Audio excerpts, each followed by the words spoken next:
East, how are you doing as of the moment?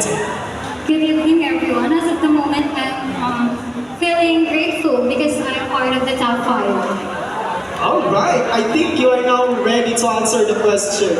And to make her more ready, where are the supporters of Esperanza East? So, marami kang pampalakas ng loob, Esperanza East. I will repeat the question twice. Here is the question.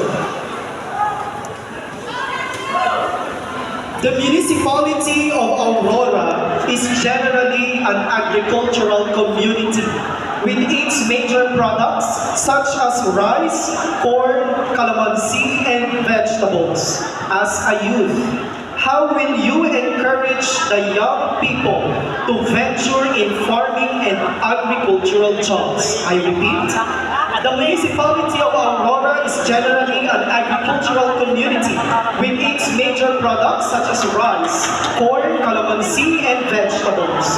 As a youth, how will you encourage the young people to venture in farming and agricultural jobs?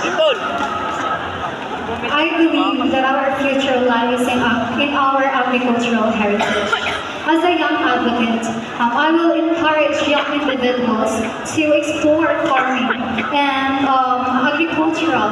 And of course, I will also organize a session on modern farming, sustainability, and agricultural innovation.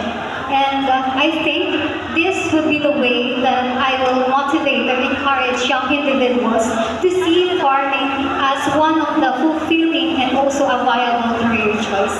That would be all. Thank you.